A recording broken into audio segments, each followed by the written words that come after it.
Nodal অ্যানালাইসিসের এটা 8 number class. এই ক্লাসে আমরা এই ম্যাথটা সলভ করব। এখানে বলছে determine the node voltages, that means এই সার্কিটে এই যে নোড ভোল্টেজ দেয়া আছে তিনটা, V1, V2 এবং V3, এই তিনটা নোড ভোল্টেজের মান বের করতে হবে নোডাল অ্যানালাইসিস ব্যবহার করে। আমরা জানি নোডাল অ্যানালাইসিস ব্যবহার করার জন্য এই রুলস গুলো ফলো করতে হয়।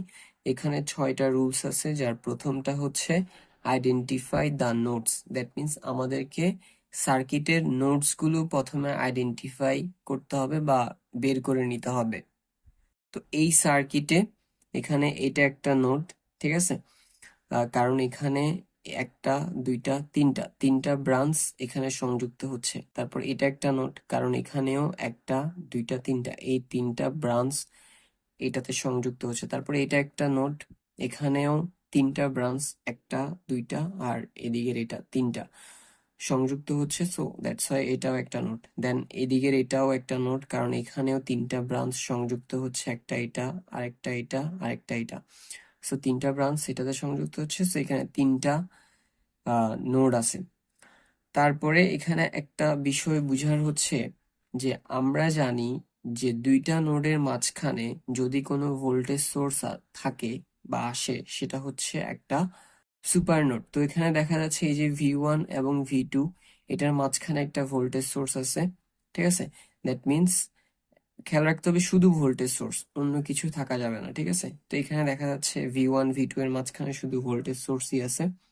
That means V1 voltage source আর V2, এই তিনটা জিনিস নিয়ে একটা সুপার নোড ফর্ম হবে। দ্যাট মিনস এইটা পুরাটা হচ্ছে একটা সুপার নোড, ঠিক আছে। তারপরে আমরা যদি এদিকে আবার খেয়াল করি, এখানে V2 and V3, এটার মাঝখানেও একটা ভোল্টেজ সোর্স আছে। আর আমরা যেমনটা জানি দুইটা নোডের মাঝখানে যদি শুধুমাত্র একটা ভোল্টেজ সোর্স থাকে তাহলে সেটা একটা সুপার নোড। দ্যাট মিনস এখানে তাহলে এই V2 এবং ভোল্টেজ সোর্স এবং V3, এই তিনটা নিয়েও একটা সুপার নোড ফর্ম হচ্ছে।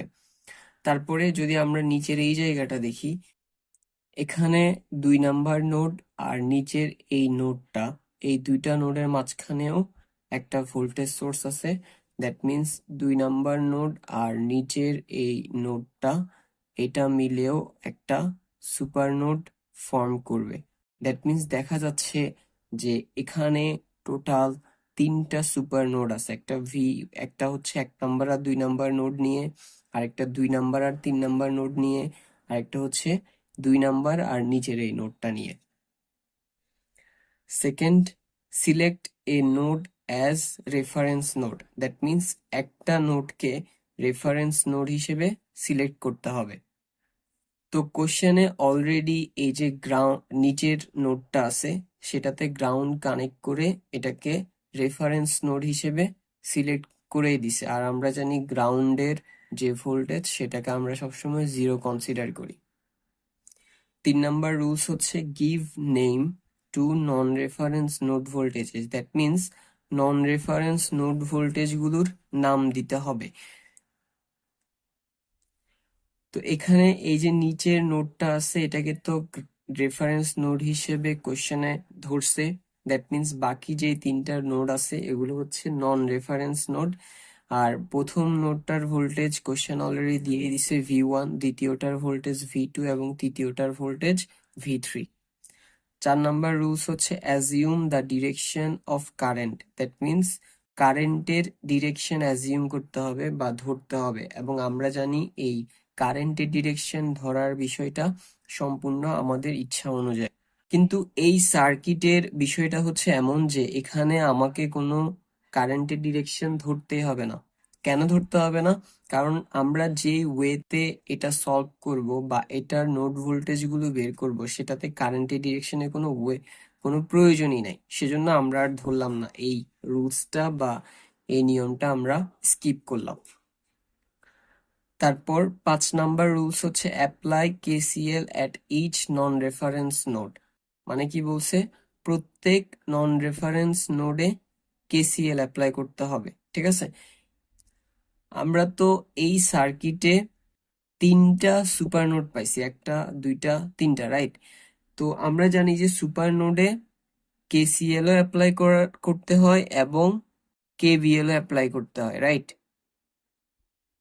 আমরা জানি সুপার নোডে কেসিএল এবং কেভিএল দুটোই অ্যাপ্লাই করতে হয়, এবং এই ম্যাথটা এমন যে এখানে আমাকে সলিউশন করার ক্ষেত্রে কেসিএল অ্যাপ্লাই করা লাগবেই না, আমরা কেভিএল অ্যাপ্লাই করে এই ম্যাথটা সলভ করব। যদিও আমরা যে রুলস দেখছি ওখানে কেসিএল এর কথা উল্লেখ ছিল, বাট আমরা জানি সুপার নোড থাকলে সেখানে কেসিএল কেভিএল উভয় অ্যাপ্লাই করা লাগে। বাট এই ম্যাথটা এমন যে এখানে কেসিএল এর ইউজ লাগবেই না, আমরা শুধু কেভিএল দিয়ে সলভ করব, ঠিক আছে? তো আমরা যদি প্রথমে এই যে 2 নাম্বার এবং নিচের এই নোড, এই দুইটা নিয়ে যে সুপার নোড ফর্ম হয়েছে এটাতে যদি কেভিএল অ্যাপ্লাই করি তাহলে আমরা দেখব applying KVL in super node V2 and G, that means 2 and G গ্রাউন্ডের নিয়ে যে সুপার নোড হচ্ছে সেটাতে কেভিএল অ্যাপ্লাই করব।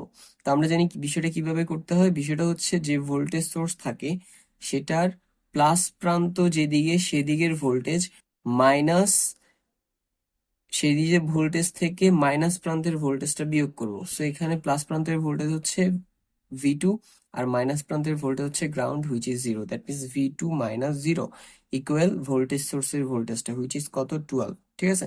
তাহলে 0 তো লেখা লাগবে না, দ্যাট মিনস V2 ইকুয়াল 12। তাহলে আমার V2 এর মানটা বের হয়ে গেল, এটা আমাদের একটা আনসার, ঠিক আছে? এরপরে এবার আমরা 1 নাম্বার নোড আর 2 নাম্বার নোড এই দুইটা নিয়ে যে সুপার নোড ফর্ম হচ্ছে এটাতে কেভিএল অ্যাপ্লাই করবো। So applying KVL in super node V1 V2।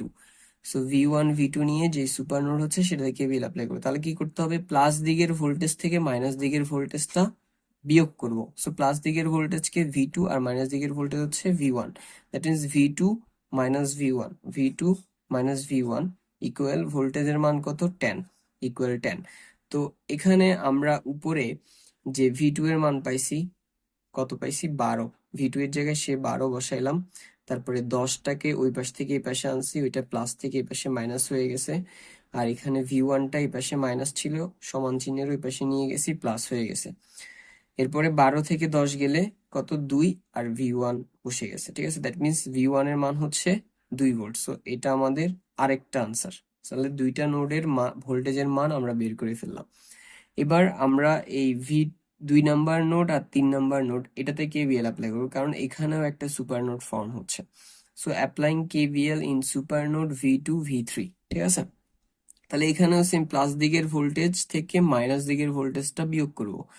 তাহলে প্লাস দিকের ভোল্টেজ হচ্ছে V2, মাইনাস দিকের হচ্ছে V3, that means V2 minus V3, V2 minus V3, আর ভোল্টেজের মান হচ্ছে 20, সো ইকুয়াল 20।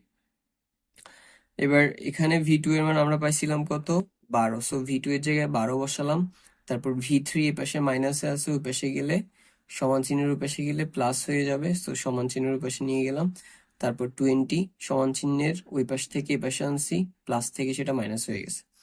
সো 12 মাইনাস 20, এটার আনসার আসবে -8, ঠিক আছে? আর V3 এর জায়গায় বসলো, দ্যাট মিনস V3 এর মান হচ্ছে কত, -8।